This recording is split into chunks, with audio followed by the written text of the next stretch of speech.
Inside my hoodie. Inside my hoodie. Inside my hoodie. I'm hoodie. I'm hoodie.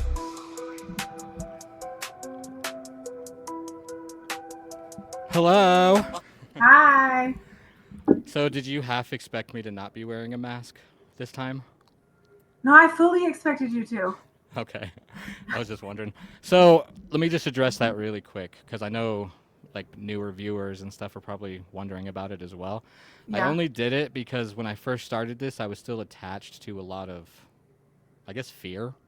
Mainly fear from my parents or peers or people that I really shouldn't care what they think no matter what, but I did. Yeah. So this was the only way I could not filter myself. Not because I was hiding. It was like a filter for my throat chakra or something. So Yeah. I made sure to, like on my socials, which are all linked, I've got tons of pictures there with my full face. Like, Mhm. yeah, it's not an identity thing. It's mainly just so I don't filter myself when it's on. Yeah. I don't know why. That's weird, right? I get that, but I also, it's like a physical reminder, or maybe not a reminder, or probably something about it tangibly that helps you to just like relax and be able to not filter yourself. But, you know, maybe one day you'll get to the point where you don't even need that because you're just so comfortable with it. Or I you hope might so. always have it. I feel like it's like I feel weird now if I don't have it on, or if I'll watch a. I did an episode the other day. I'm never gonna release because I forgot to put my hood up the whole time. Mhm. So like I can't. But was I it don't good know. content? No, it Oh, had to okay. do everything to do with the shadow work I just recently had to do, and the video message I put up the other day. Like that's where all the hits were coming during that episode. And I was like, I'm never gonna release this for Yeah. both of our dignities. Yeah. But I get the mask. So I was a lacrosse goalie, but I was also just in general. I'm an introvert until I get to know people, and then I Yep. can't shut up. But there was something about putting my goalie gear on and having that like the helmet where it wasn't me. I basically it allowed me to let a more competitive, aggressive um, version of myself come Okay. out. Yeah. And so I totally get it. Yeah, when I was in the music scene, we would play shows, and these guys would show up sometimes, and maybe every guy in the band would have a white shirt and a tie on, or they always had this gimmick.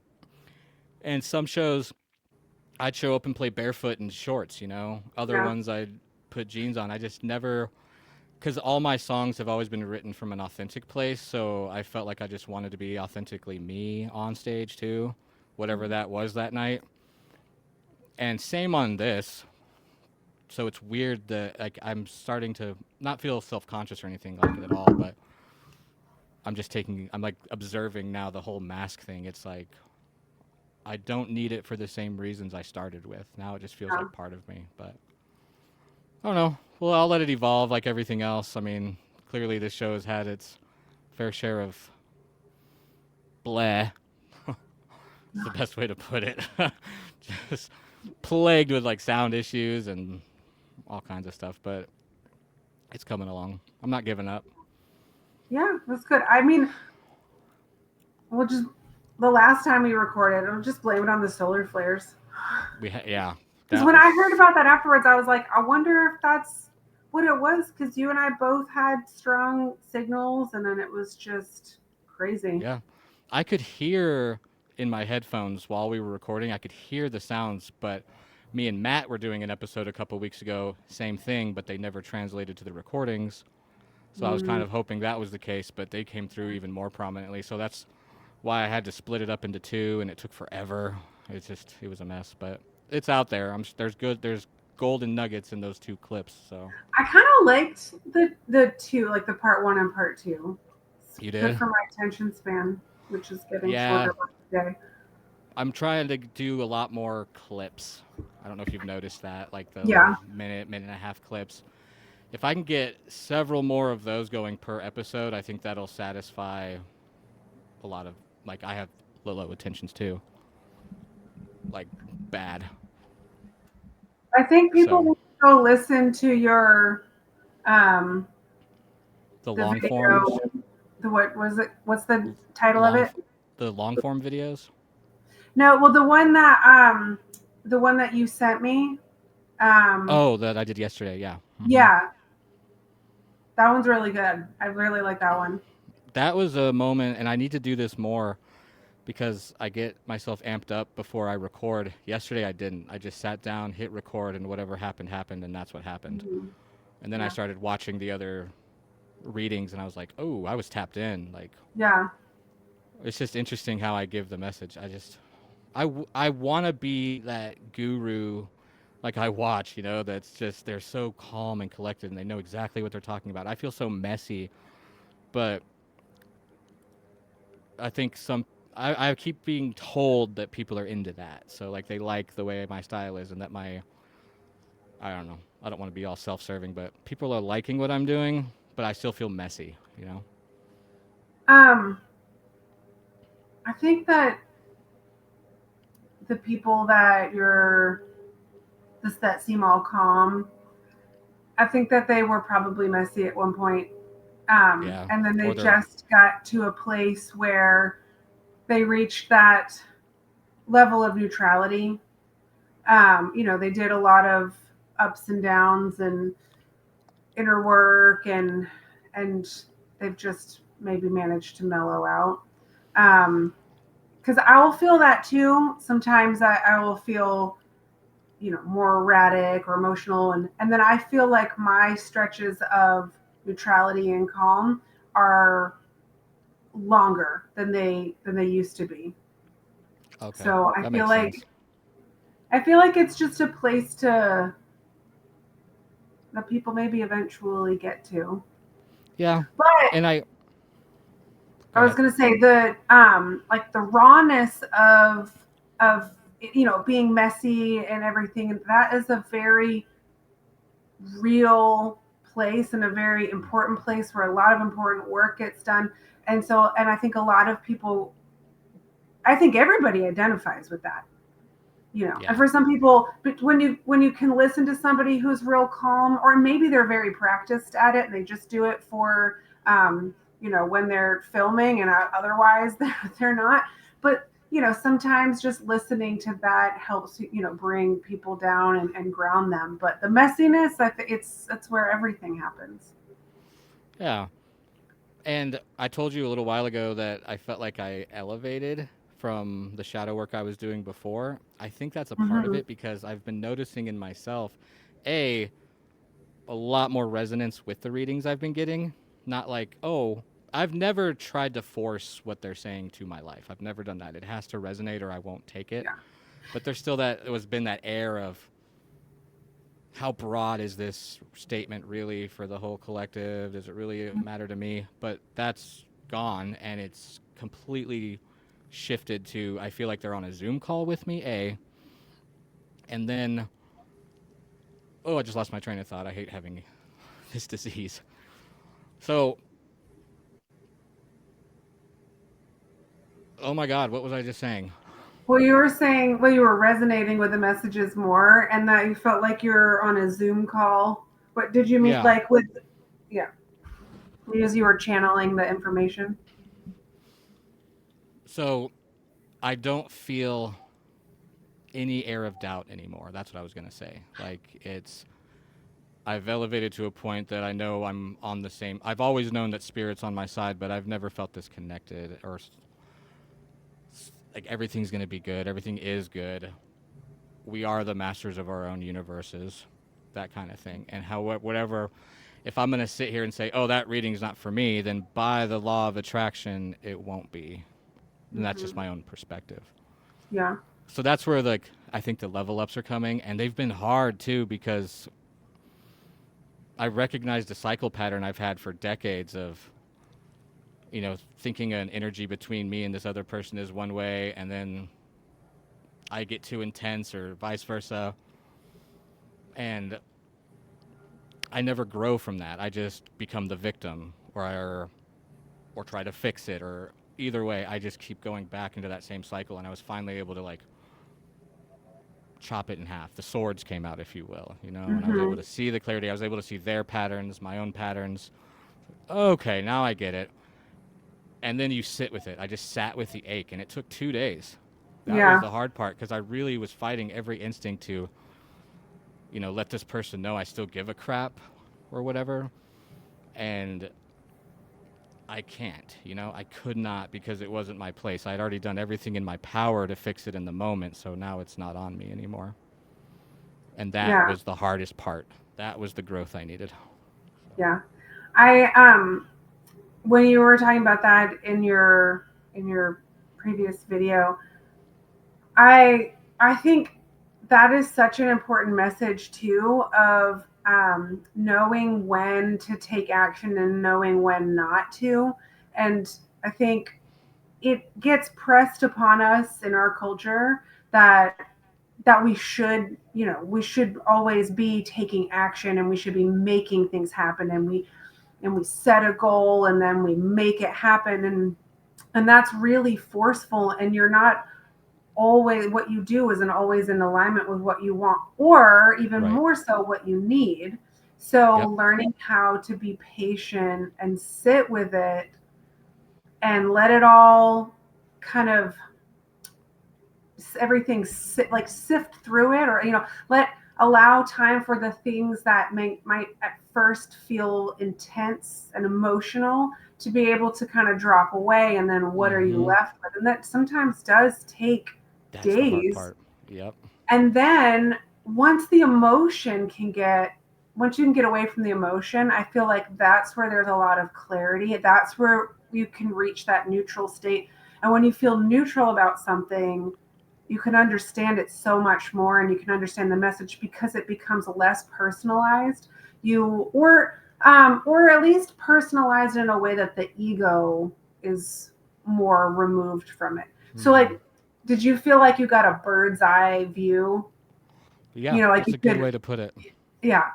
That is a huge level up, because being able to, and I feel like once that ability develops, you know, it it's still back and forth. You still have moments where you get caught up in the emotions, but then But it's a that's lot okay. easier, right? Because sometimes you have to. Mm-hmm. Um, It's but balance. then being able to take that step back and look at it from that bird's eye view, I mean, it's just a huge game changer. And I think that's where the victim mentality can start to fall away or dismantle, because you're like, okay, this felt horrible. This disrupted, this plan I had, or whatever. But oh, actually, now I can see how it served me and helped me in these other ways that I never would have asked for or done. But it actually Right. is a lot better than what I thought I needed. Exactly. And the other night when I was at my peak of just low, at that point where hours before I would have folded and sent that text or tried to fix it or whatever, I took it out on spirit. I went outside on my porch and I started flipping off the sky, and I was like, "Screw you! I'm done with this crap. Like I'm fed up. I feel like a failure. Like, y'all aren't giving me anything. I keep having all these intuitive thoughts of change, and it's not coming. So screw you. I'm going to bed." And I woke up with like spirit was like, "It's okay, young one." Yeah.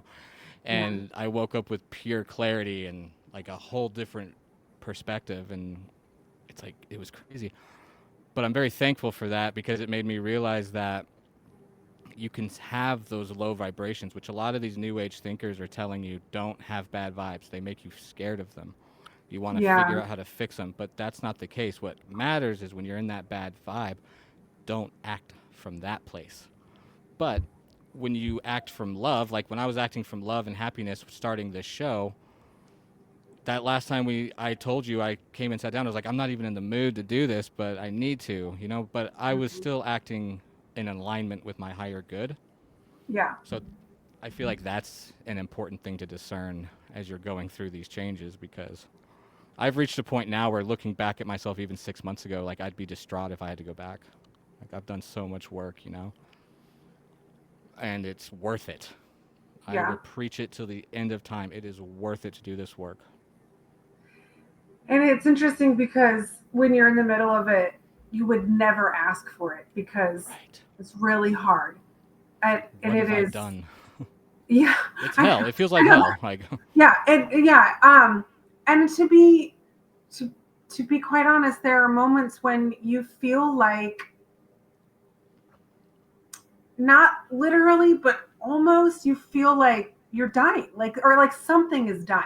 And I think really what is dying is a part of yourself that is ready to, and it's the letting go of it, but you don't realize you're letting go of it in the moment. Like it wants to be let go of, but you're not really conscious of that. So you're dealing with all of yep.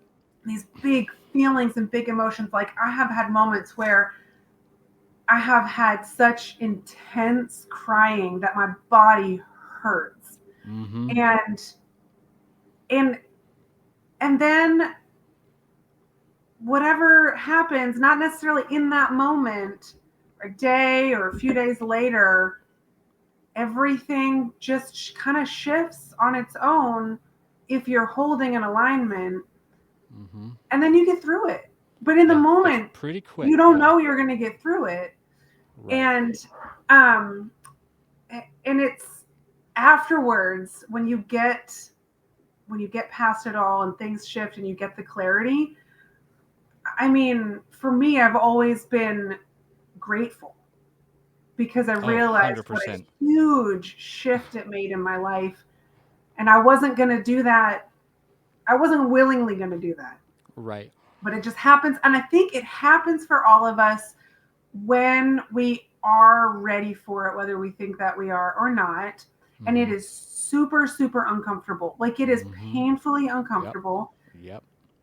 And you learn to sit with it, like what you were saying, and no spiritual bypassing, because if you spiritually bypass, you are psyching yourself out of it. You're convincing yourself that somebody else told you that you shouldn't be feeling these things, that you Mm-hmm. should be high vibes only. But where that's not where all of the change is going to happen. You are not going to deconstruct and reconstruct on top of the mountain. Like you got to do it in the valley. You got to Mm-hmm. let everything go in the valley, and then you reconstruct yourself on the way up. But so I have really learned to value those moments. Again, I don't ask for, I mean, I don't necessarily say like I want to go through one of these things. It's just now once I'm in it, I have a little bit more awareness of okay, this is probably for a reason, and don't fight it, but That's sit the with key it. right And the there. alignment piece of I always want to align, and like this should really be a daily practice for everybody who believes in a higher self, to just align, just set the intention. I align with my higher self. For my greatest and highest good, I Mm-hmm. align, even more strongly with my highest self. And staying in alignment, even when things feel awful and terrible and like you're never going to come out of it, if you stay in alignment with your highest self, help me learn this lesson in the least painful way possible. It always happens. You always come Oh. out of it. Sorry, that was And long-winded, but if you need to snap, snap, because I did. And it's human to feel that frustration and that pain, but it's spirits looking at us from a parent's eye view of, you can't graduate to the slide until I can see that you've mastered the monkey bars kind of thing. They're not doing it to punish you. It's like, where's your soul at? Because we can't elevate you in this divine timing until you're ready.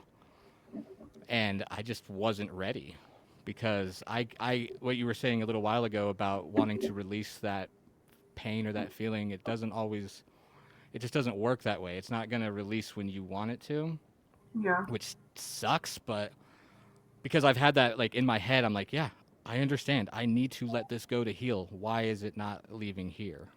yeah. And it's because I was telling myself over and over again, this hurts, this hurts. You got to shut this off here. Because this is your worst enemy right here. This is just a filter, but people take it as Yeah. such gospel, Yeah. And no, the key, in my opinion, is to shut that off and let that heaviness just escape on its own, and then listen in your heart space for whatever lesson. Yeah. So, Connecting with the heart, and then just breathing, just taking breath work. some deep breaths and telling yourself, I'm okay. I will get through this. And then the other thing that I find really powerful, and not just to be done in moments of crisis or deep, shadow work, but anytime, is asking for help. Like literally saying out loud, I need help. Mm-hmm. Because we have free will, and but there's, when we put that message out there, we're putting it out into the energy of everything, and we're saying I need help.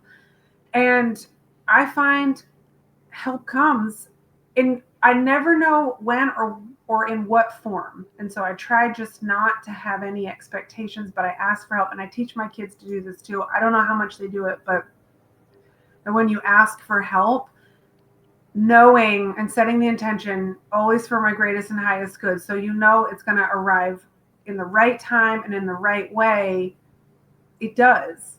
And sometimes it's days later, and then it's just because that was, maybe you needed to sit in it a little bit longer, or maybe you needed to sort through some things first, but then the help comes, and it doesn't do it for you, but it just gives you the support that you need. Yeah, But I think we I forget to ask for help. 100%. Yeah, I remember last December, when my relationship ended after so many years. I knew at that point, okay, I've got a lot of inner work to do. I knew subconsciously this is going to take time. But I go to sleep that first night, wake up the next day feeling pretty good. My medicine was working and all that. And I'm a changed man, spirit. Where's my blessings? And now here it's been a year, and I'm just now reaching the point. That's my own fault, though, because I am pretty stubborn. But if once you dive into the work and actually do it, it's really a pretty quick transformation. um yeah, but also, because when I can look back and feel like, gosh, some things have taken so long, but and sometimes I wish that maybe they had gone faster, but I feel like everything happens in the timing.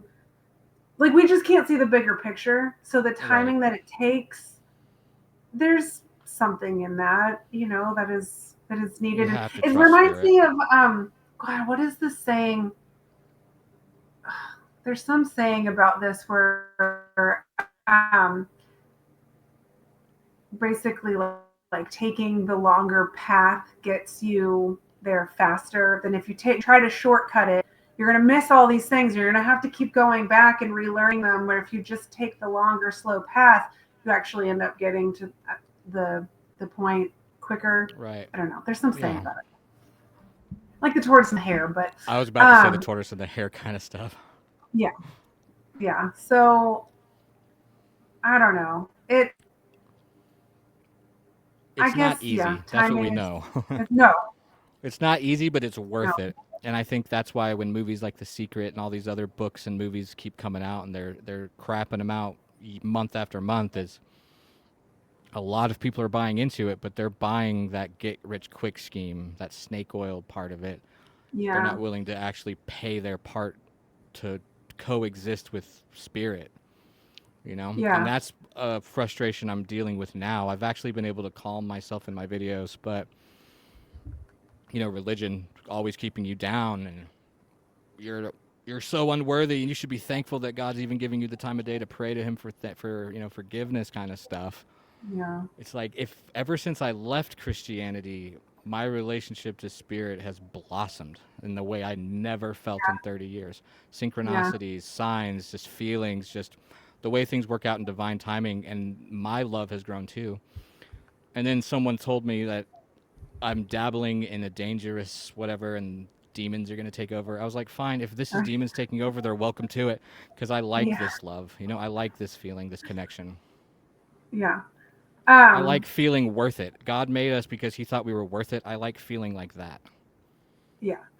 Well, and that is where discernment is really helpful and important and a powerful tool because you know if something, I mean, this is kind of like my barometer, similar to what you were saying, is that if it makes me feel happy, joyful, loved, seen, it helps me grow, it helps me heal. It doesn't hurt me, it doesn't hurt anybody else. If it's helpful for other people, then then honestly, like, how is it bad? Because It's I do. indoctrination. Right. I do energy work. I have, my own decks of cards. I channel on my own. I mean, it's if there's people could say all kinds of. I've been called a witch. I can't even tell you how many times, and now I'm like, I love it. I almost But bought a witch pack on Amazon yesterday. oh really? Um, but you know, I always come back to that. If it doesn't hurt anything, um and it's loving and it's kind and it's compassionate and it's helpful and healing, then I just don't see how it's a bad thing. So, Yeah, but and I know I feel growing like up, when other people, I want to say, I feel like when other people want to slap the evil stamp on things, it's mostly not because of their own experiences. It's just because of what they've been told. exactly. It's just indoctrination. Yeah. And I heard growing up all the time, intent of the heart, like intent of the Mm-hmm. heart, because I might not say a cuss word at my sister, but I'd get frustrated or, like, dang it. My mom would say, it doesn't matter if you're saying dang it, it's the intent of your heart.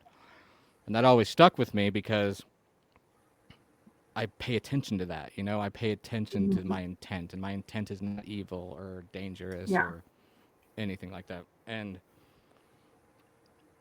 it blows my mind because we have these it's even in the Bible, the fruits of the spirit, they call it, love, patience, kindness, and all that stuff. And that's, I feel like, what's cultivated the most over the last year. And no, I don't feel depressed anymore, and I don't feel like I need to be saved. I feel like I have a relationship with an unseen force that's actually Right. in my life. Yeah. Yeah.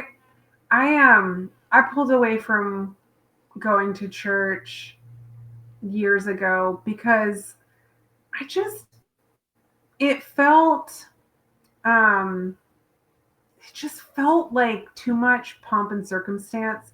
Like, why Hmm. do I have to put on nice clothes and go sit quietly and, and be told these lessons and just to, and, be absolved of my sins by somebody else. And that connects me to God. Like, I just never felt the connection inside a church. I liked the community. Sure, Maybe community is what I people, appreciate about it. yeah. And but I would rather be on a hike. Like, I would rather be outside. Um I For me, it's always been that way. Even since I was little, growing up in Maine, just being in nature for me is like that felt like church. That felt Yeah. sacred. And that felt like where I could connect with something bigger than myself. And I was just kind of knew that God was in everything. Yep. Um, and it Everything. wasn't the man that they talk about. It was an energy. Hmm. Um, so, And I think but maybe that's why people like me need to be doing what I'm doing, because I was in it for 3 decades. I'm not naive to what it is or what it was, and it'd be different if I'd never gone to church like Matt. He's going to talk crap about church because he's never been. He doesn't yeah, believe it. His parents don't believe it. So, well, Matt's agnostic. He doesn't know what he believes, but no one can look at me and say I don't know what I'm talking about when I say they preach eternal hell and all that, because a lot of Christians are like, that's not what I think God is. That's what your religion believes. So if you don't believe that, great, come on, join me. Mhm. But that is bottom line. I've heard numerous of the hell sermons, and the Yeah. way they're so judgmental, and ugh. There's this guy. He's on fire right now. He's putting up new Facebook statuses, updates every day, and I know he's being some warrior for God in his mind, but he's being harmful because he's calling out gay people and he's calling out abortion. All these things that is just the way he's wording it is meant to divide. Yeah. No one's gonna wake up from it. No one's gonna say, "Oh, how compassionate of you." You know, he's like, "Facts are facts." I have a problem with that. There's like the Bible facts are facts. I told him, I was like, don't forget, stone your children when they're misbehaving. Right. It's so I grew up in the Episcopal Church, and I felt like, and it was in Maine, so I don't know if that was different, but I just felt like I didn't get a lot of those messages, like do exactly as we say, and you're damned if you don't, and you won't go to heaven. And I felt like I got a lot of messages of here it is, and then you do what you want with it, like um, however it impacts you as your personal experience with it, which was That's how I which see was nice tarot. because I had friends who were Catholic who were like, having a very different experience. Oh yeah. Um, but I still just didn't feel like I didn't feel this in that it was that being religious was a pathway to being connected spiritually. I think from a young age I just compartmentalized the two. Like there's spirituality and there's religion, and maybe you can blend them, but you can very much be religious without being spiritual, and you can be spiritual without being religious. 100%. I something I did think for a little while that was interesting. I recognize the power of ritual, that like these words that everybody is saying together and has been repeated millions, billions, or however many times, that like those words hold power. Um, and if you really believe them, it holds more, rather than just reciting them, that holds more power than not. So I think that was sort of like my first concept of like ritual.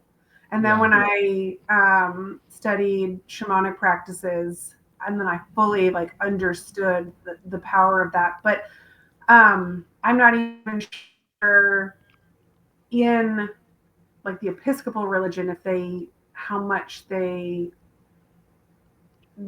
the ritual, like the intent of the ritual is still even there, or if they're just kind of they go You know through the what I motions. think? I think they built a temple all those years ago because some fat priest wanted lamb chops, and so he's like, let's just pretend God needs a perfect lamb, and that's where Sacrifices. that ritual came from. I'm just Yeah. kidding. I don't know anything about that, but um, no, you're Oh, I'm right, not and talking about like sacrifice ritual. I'm just you're talking like about like like what Catholics the do now. well, just like when you do like the sacrament, or like the certain prayers that you say together, Oh yeah. um, the absolving of sins, and all, Lord's Prayer and all those things. But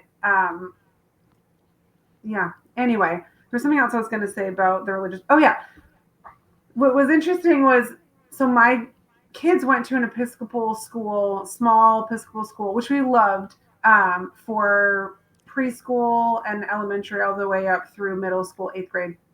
But it was nice because there wasn't a massive focus on religion. They had a religious studies class, but they taught them about all the religions. They learned about all of them, and they were very, I think, just accepting of everything, all the religions. But both of my kids kind of they started to move away from religion on their own, and I thought that was really interesting. And I had this initial reaction to be like, no, no, no, you need to believe in God. You need to, believe these things. And then I just kind of I decided, you know what, it's up to them. And as they were going through it, I felt myself starting to disconnect from religion as well, and like really straight up rejecting it. Like I don't identify with this anymore. I feel like it's too indoctrinating. I feel like it's especially seeing some of the stronger, more like evangelical and Baptist messages that were, I'm like, this is just damaging, and it is not. People are not, living these messages of Jesus like they say they are. But once I just fully gave it up, and I was, doing a lot of my own spiritual practices with meditating and journeying, and once I finally gave it up, all of a sudden I had this impulse to start praying the rosary. Never done that. I mean, I wasn't Catholic, so I'd never done that. And I didn't have a rosary. I had mala beads, so I was just using those. And I did that for a few nights straight. And I don't know why, but it felt really nice. It felt very meditative.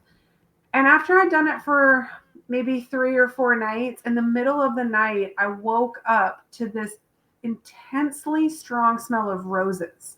Like in my mind, I thought, why did my husband put on rose scented lotion? Like, we don't even have that. I mean, like, that's what I was thinking. I woke up fully asleep.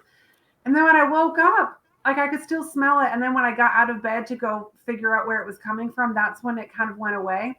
And I have 2 friends who are Catholic. And when I told them, they both bought me my own rosaries. And they were like, you were visited by Mary. And I was like, you know what? I like literally think I was. And then through praying the rosary, and I don't still do it, but just for a little while, I just felt really compelled to do it. It felt really, really nice.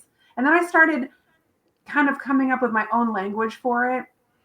And then that was when I don't refer to Jesus as Jesus anymore. I call him Yeshua, because that, like, he came in with Mary in a meditation while, like, I was praying the rosary, and I kind of gone into this meditation, and they both showed up. And then I connected to their energies on a spiritual level. And so now I have a totally different relationship with all of that, and feel the energy of, like, the purity of their messages in a totally different way. And I'm so grateful for that. Yeah, because since I've deconstructed and I have gone back and read, what Jesus was teaching, seeing it from not a you're going to hell eternally if you do this, but rather here are some life hacks for a better life while you're here, and how to elevate and grow, completely transformed my view of it. Yeah. And I still think the Bible is flawed because it's, put together by man, and there's 10 commandments became 10,000, Yeah. But well, and I would want to know, I mean,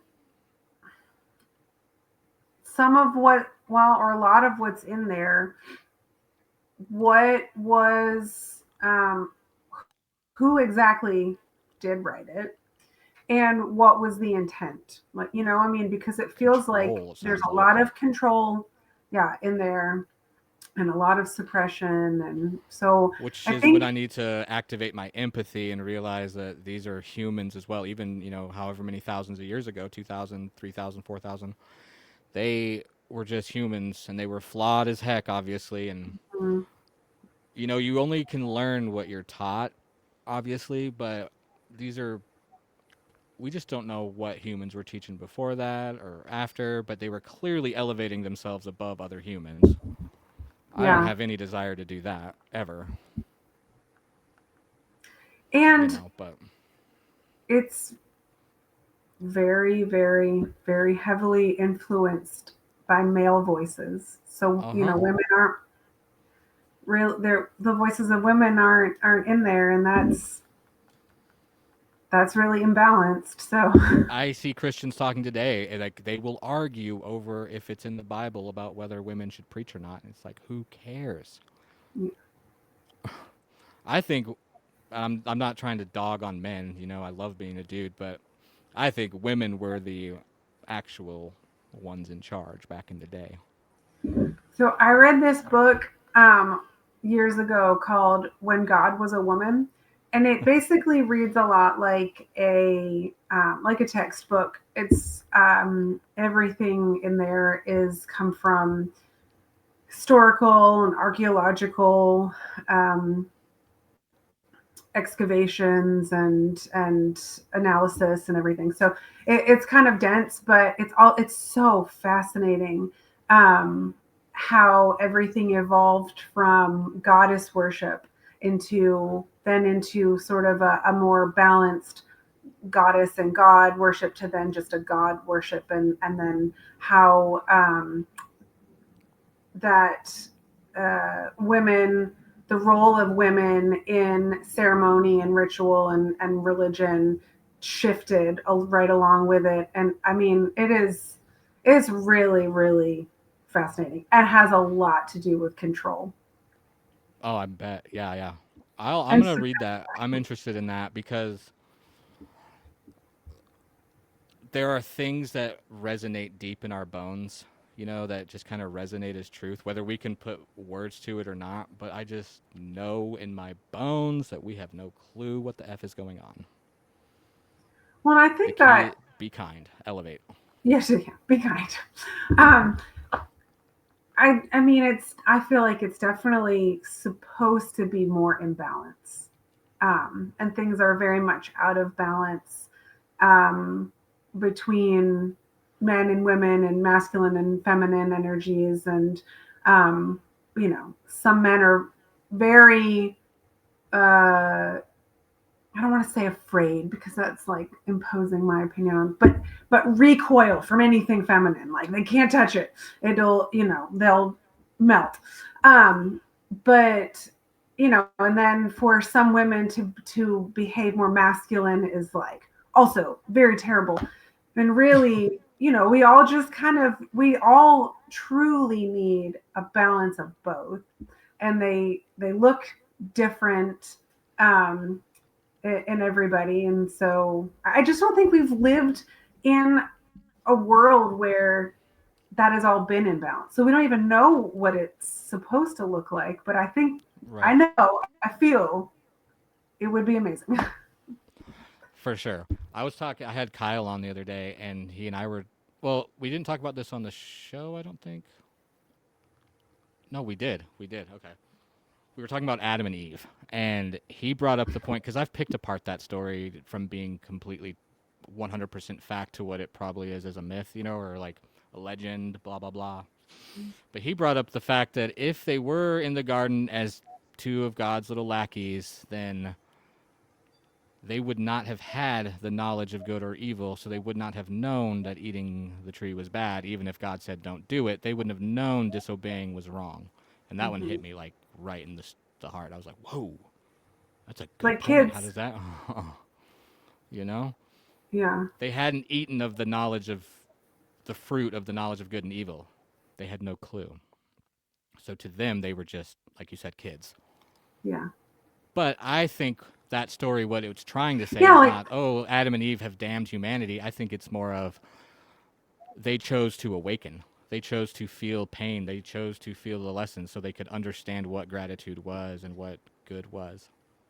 which is a metaphor or a parable, I guess, for what we're all doing and experiencing, which is living as um, living human experiences with free will, but also trying to awaken within that. Um, Hmm. so maybe it's just a representation of what we're all going through Yeah. and having to face good and evil. And we were all, I guess, cast out of heaven or bliss or whatever in order to come to earth and learn and grow. And Yeah, it's messy. I think we asked God for the separation.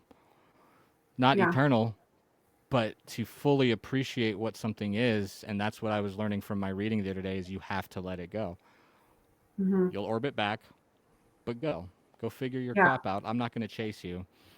And I understand that from God's perspective now too. Like, okay, I have a strong appreciation for you as a soul. It's not reciprocated. That's not going to change how I feel. But watch the laws of the universe at play. When they disappear from the orbit, the friendship will come back into their mind's eye, which is what it was, you know? Mm-hmm. So you're right, and we're here to learn, and it's they I think if I, they do that whole thing, if I was Satan, I'd go into the schools, and they do all this crazy intertwining of what's you can look it up. There's a guy, he wrote this whole piece like if I was the devil or something and what he would do, and it's take them God's name out of schools and all that. If I was the devil, I'd post up in church and convince everybody to stay scared and stay small, because Mm-hmm. that will stop the alchemization of the earth. Yeah. Because if everyone that goes to church on Sunday was actively doing what we're doing, could you imagine how much Right. quicker? Yeah. So instead, there's just a few of us that have like woke up and heard it, and we're doing the best we can. But it's, I keep a lot of it to myself too, because I'll dabble with it with people around here, but they either don't hear it at all, or they're just like, "What? Huh?" Yeah. So you can't. It's that's why I can do it on here, because people can disagree or not. I don't care. Right. Someone will And, agree and hear it. it's not to say that one thing is right and the other is wrong, or one is good and one is bad. It's just where you are in your journey, for lack of a better word, where you are in your process of being aware of things, what vibration you're residing in, your whether or not you have the ability to see things without emotion and from a bird's eye view and have empathy for both sides. And I mean, I think what helped me a lot was finally really getting and integrating this idea that nothing is truly good or bad, which is hard Right. to sit with, because sometimes I'm like, well, murder is clearly bad. Um, so, but those extremes outside of just on a day to day, I feel like, and my brain is still programmed this way, except I can have the bird's eye view. And so I go and I sit in there with myself and we will have this conversation about things. Um, but just on it, just that this programming of looking at things through a lens of it's either good or it's bad is really kind of messes with us and makes us want to continue to put everything, every person, every experience, every, whatever, into a box of either good or bad. And then, but really, if you kind of change that lens and think, well, okay, if nothing is truly good or bad, it's all just learning opportunity, Thank you. then it kind of takes the pressure off. Hmm. And you there's not this pressure to be good or bad. It's just, what am I getting out of it and what am I learning? And if I'm always holding that alignment of, wanting to grow and wanting to heal and wanting to evolve, and I'm always wanting to be connected to my highest self, then I know that I'm holding a higher vibration, and I can trust that my intentions aren't to hurt other people. So if Right. I do something and somebody else labels that as bad, and I know, well, it wasn't my intention, but let me learn from this. Let me see, how did that impact somebody else, or what did That's I an get out intent of of the it? heart.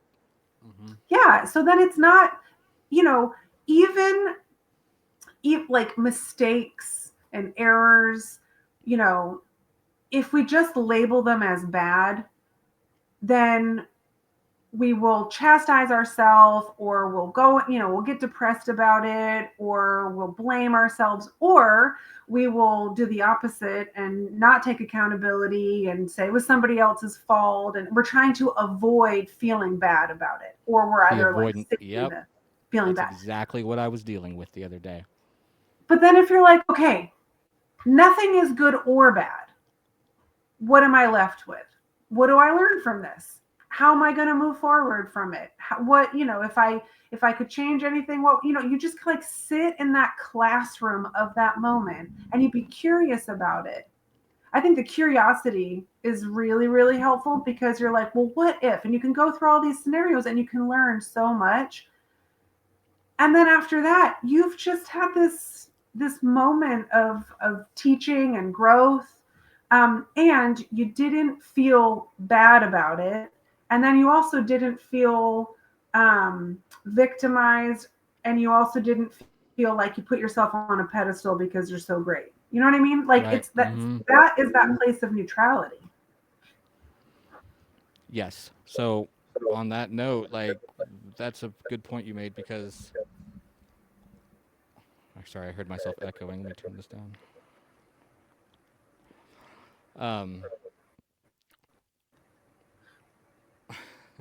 My dadgum brain. It's okay. Did you have another point? I got to think back. My point, well, yeah. Really, I guess it comes down to just trying to be neutral.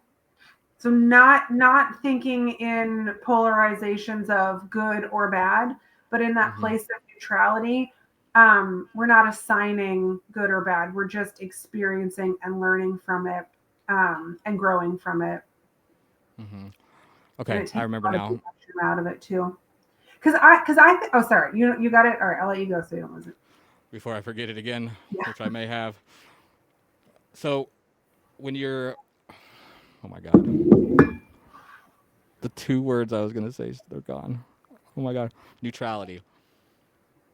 If the way, like we're all here on this earth together, it's all of ours.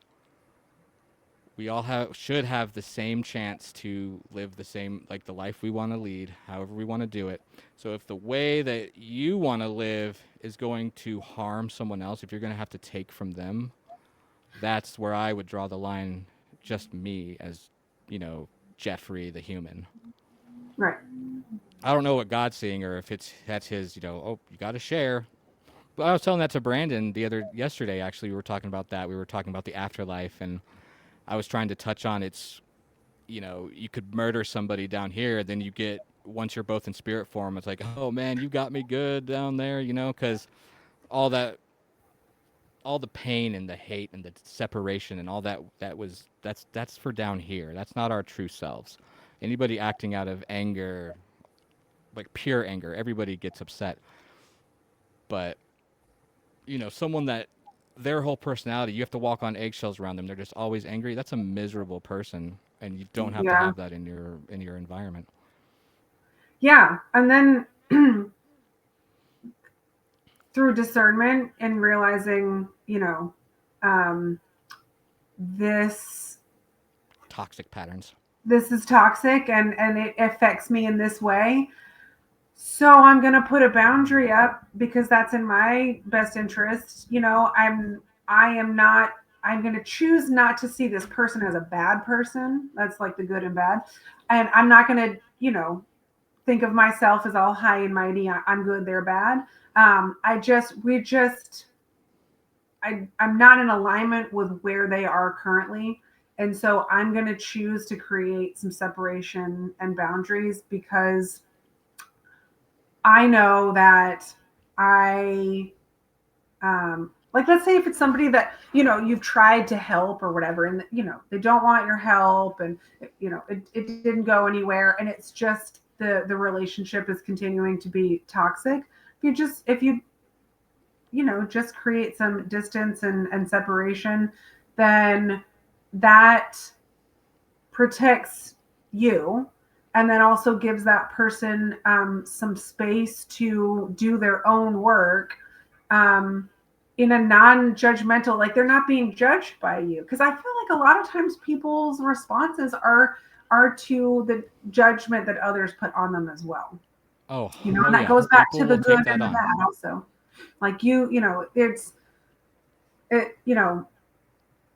so for example, I'll use my son as an example. So if he does something that we view as like, that's bad, I don't know, even something ridiculous like, well, you haven't done your laundry and cleaned up your room, and that's bad, you're a slob.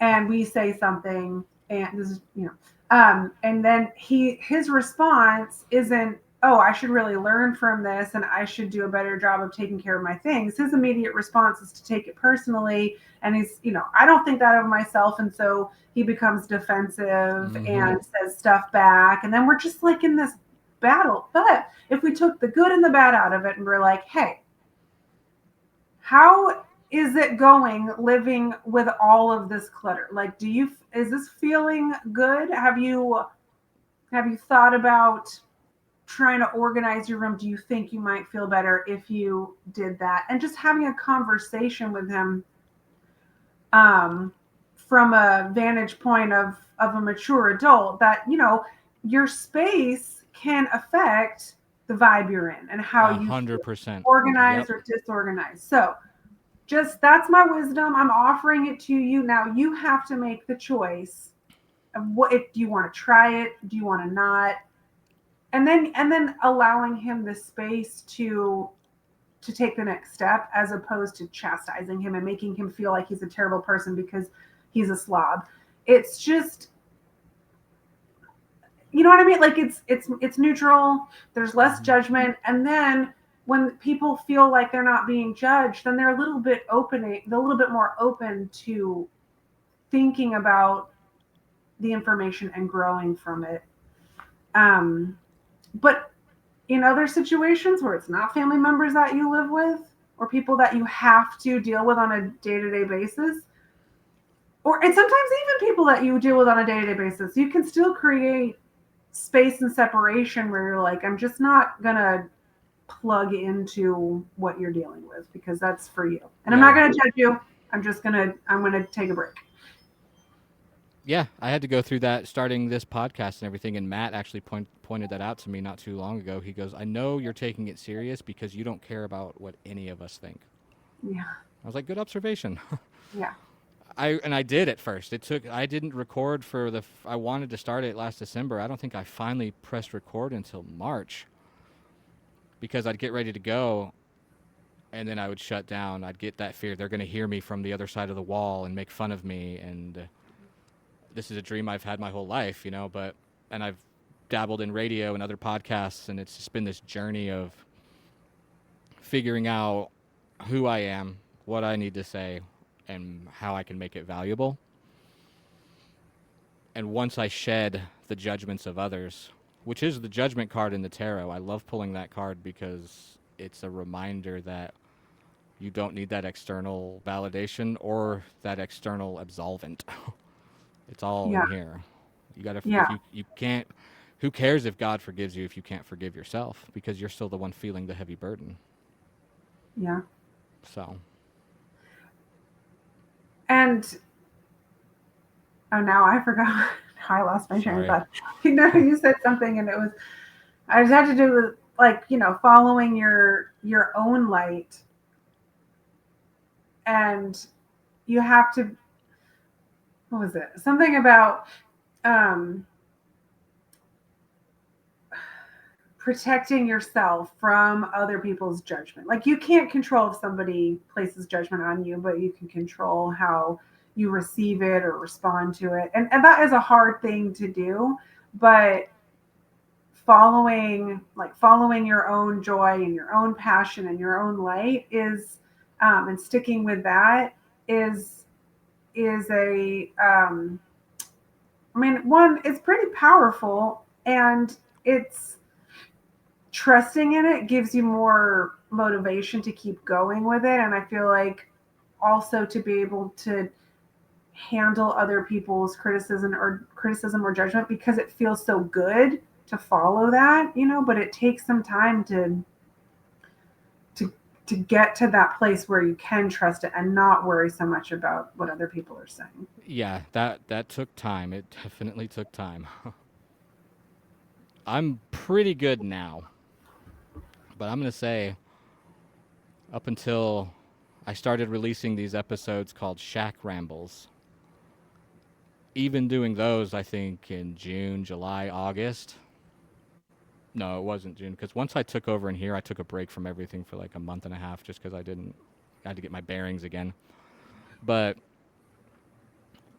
even being out in the shed, I went out there for the purpose of not caring if anybody heard me. But as soon as I got there, suddenly I cared. And in my mind's eye, they're all lined up outside the door, Yeah. listening, making fun of. But at the end of the day, most of them wanted to come do it with me, and they would.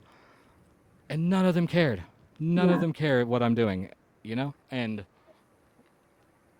that was the realization, letting all that go. Because I don't think people need to learn how to read their own intuition and listen to their body. They just don't trust it anymore. I think it's a big falling away of their own trust. That hum behind your ribs, that glow in your chest, like that's the stuff you got to listen to. And Yeah. that took me a long time. I thought I had no intuition. Turns out it's very sharp, but people are Yeah. liars. Yeah. The Because you can brain is call the out one messing someone's, up. yeah, you can call out Um, someone's energy and be like, I know this is what you're feeling, and they'll be like, "Pfft," they'll get defensive, like your son, you know, like you gotta be very fragile with that. yeah. Yeah. I pulled Um, a little spread while we were talking because we're at our hour, but we can go a few more okay. minutes. But go ahead, finish your point. Like we're good. Oh, I was gonna say, the learning to.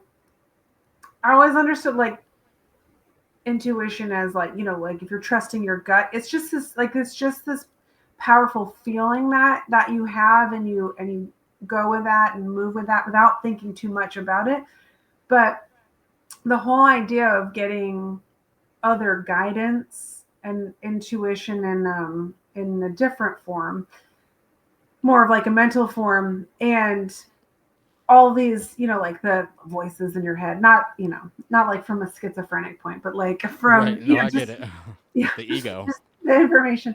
And, and I always thought all this, these informations, the thoughts that I would get, well, it's just my brain, and my brain is just very creative and imaginative. And so it's making things up. And it took me a while to realize and trust that. Well, actually, I should preface this by saying, people are always talking about, getting information from their guides, and I thought, well, it's supposed to be like somebody else is in the room with you, giving you information, and they sound different, and very clearly that it's not you, and it took me a while to realize that um, everything that we get, and whatever way we get it, whatever it sounds like in our head, if it sounds like our own voice, whatever, it doesn't, to label it as, well, that's just my imagination, um then, and not, um I guess, validate it as good information either way. So like whether it's yourself coming up with it, or if it is you're just open to receiving other information, like it's all the same. Like just put it all in one bucket. And Yeah. if you're over analyzing and you're like, well, it could be this or it could be that. Okay, well that's just your monkey mind just kind of Yep. like Mm-hmm. messing around with stuff. But if you are, especially like I get a lot of stuff in the shower, or just I'll just solve problems. I'll just get Wherever like, I can't write something really, down is what I get. yeah. And it's like all of that is valid. Who You don't have to figure out where it came from or who said it or whatever. You're all connected. You're our subconscious, our conscious, or the collective. Like it's all just working together. So who cares where it comes from? If it feels right, if it's good, if it's helpful, it's loving, if it's kind, it's good. Test against the spirits, as they say. Yeah. If it's negative, if it's harmful, if it's doubting, if it's shameful, no. Just Right. don't listen to that. If it's gonna hurt somebody, Yeah. maybe don't join an Al Qaeda Yeah. cell.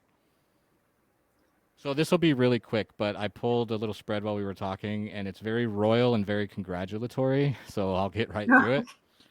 But the central card I pulled was the King of Cups, or Okay. Swords. I'm sorry, which Oh, makes sorry. sense because we're spitting truth this whole Yeah. hour. A lot of clarity, a lot of dad energy, which is awesome. And then on the masculine side of and that for this spread, I do the mind, body, soul. What the heck? Do you hear that music? Yeah. That's Are like you? the music in church that's like, come on down, you Yeah. scumbag. God knows you're a Did, scumbag. But did you just put that on? I accidentally clicked it, yeah. Oh. Um, mind, body, soul, and then the feeling space, and the central of the feeling, because that's where everyone kind of is presently. That was the King of Swords. And then on the masculine side was the Knight of Cups. You know, the cups are emotions, and the Knight is kind of a slow moving, like it's going to happen in divine timing kind of thing. Mhm. It's mastery because in the soul space, King of Cups. And the soul space to me is what actually guides and drives, manifestation. Because you can say it out loud all you want, but if you don't believe it on a soul level, it just won't. It's blocked, completely blocked. So the King of Cups coming out there is perfect. And on the feminine side of that is the Queen of Pentacles, Oh. Mother energy. But I need to look in the book for that one.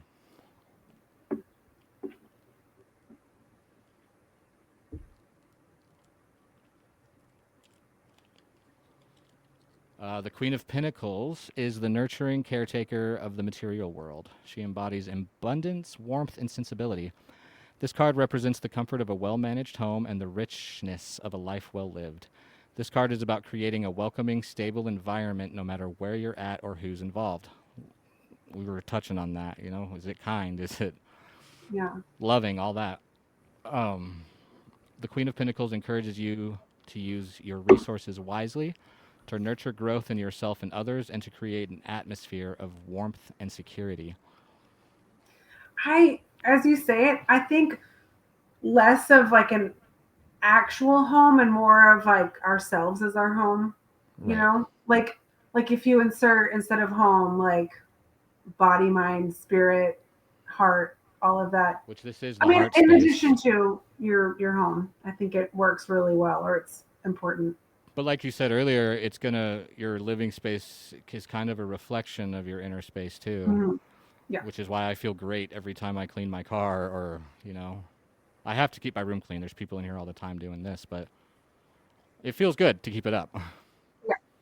The last card was the headspace, and it was the Eight of Pentacles, which I love this card because it's like this guy is like certainly he's building something that he values.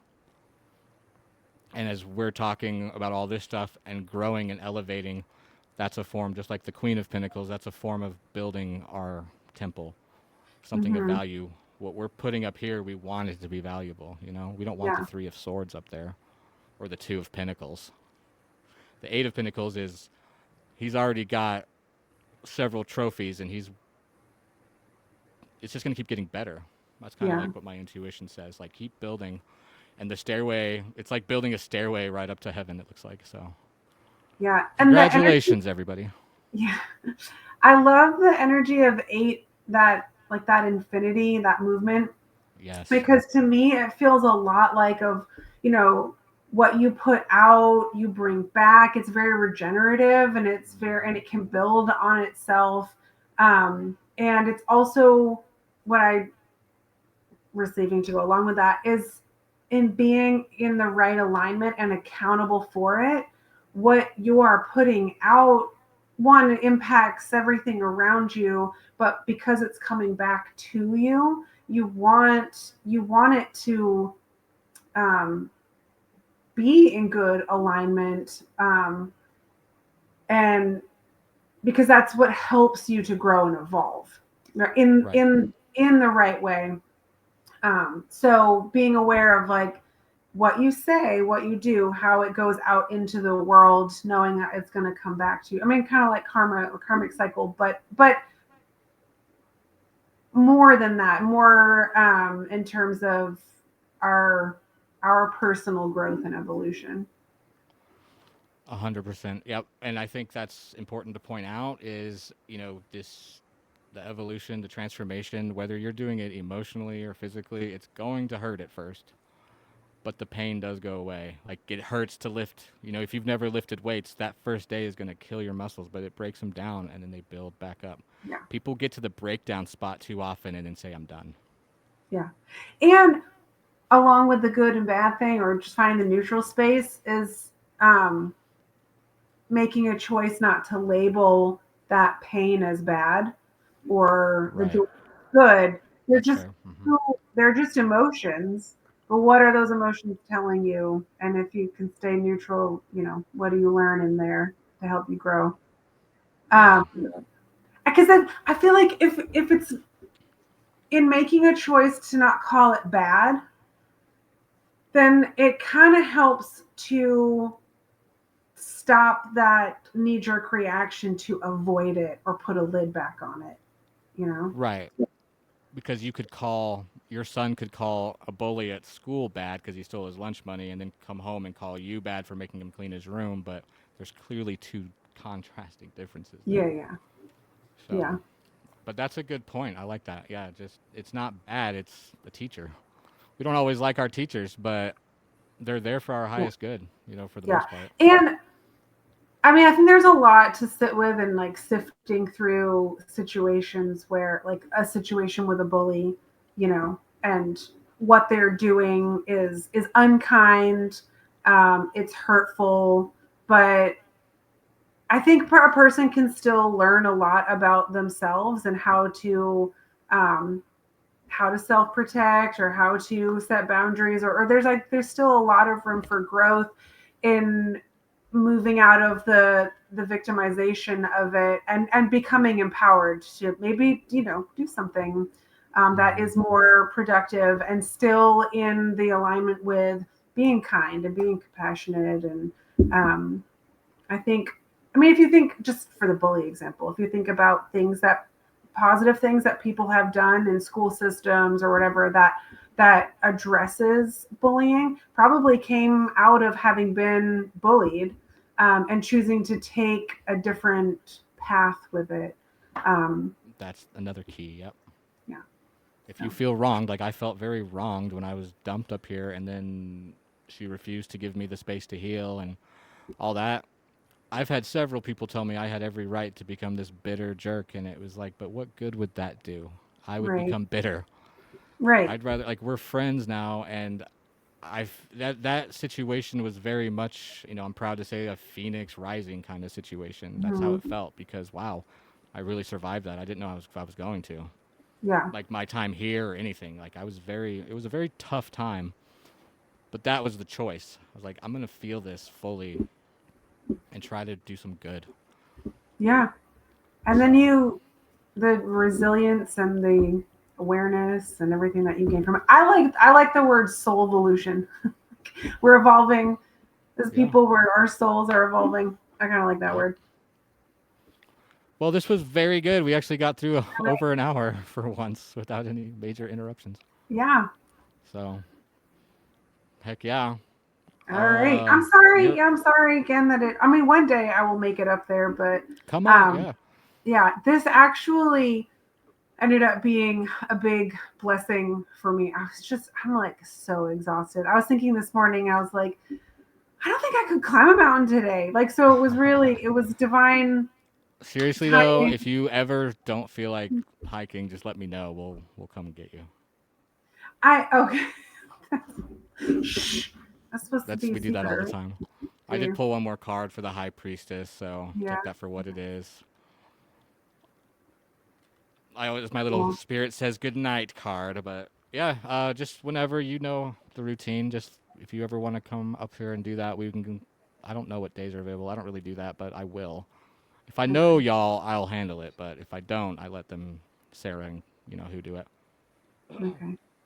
Well, But nice. So you only got any, two groups, or two rooms booked out. yeah, I had to make a Kai leave yesterday because he brought his dog, and I was actually on my way back. I was like, I'll be there in 15 minutes because Kyle, he was wondering what to say, and Mm-hmm. I was like, well, no dogs, bottom line. And the guy Yeah. was just, waiting for me to get there so he could push back. But I walked in and I was like, nah, bye Yeah. bye, bye. Yeah. And we did refund him, but he was trying to tell us that because he kept saying, well, no one said I couldn't bring a dog.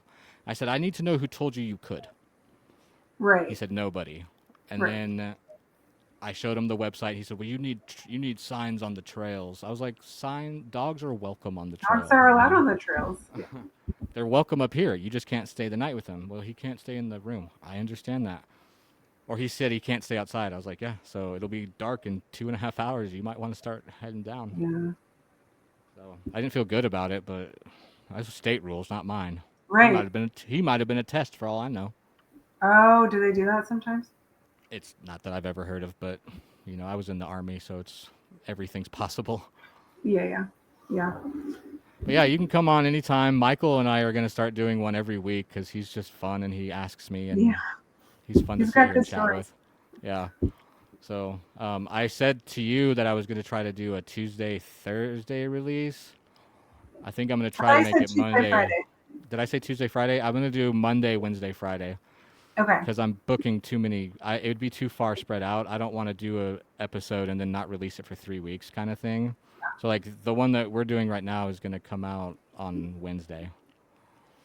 And Okay. then Kyle's going to be here tomorrow. So his will be Friday. And then Michael will be back Monday. So Nice. yay. But yeah, anytime I'll hit you up and see if you're Yeah. interested, and we'll Yeah. plan another one. Cause And I'll get back on the schedule for volunteering. So next time I'm up there.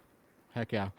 I moved the whole setup into my living room and it's so good. So Yeah. it's like I like the everything you have a behind you. whole couch to hang out at. Yeah. Nice. So, Cool. but yeah, thanks. And I feel like we haven't even scratched the surface, but these videos will stack up and a lot of people will Yeah. get some good info. Yeah. So.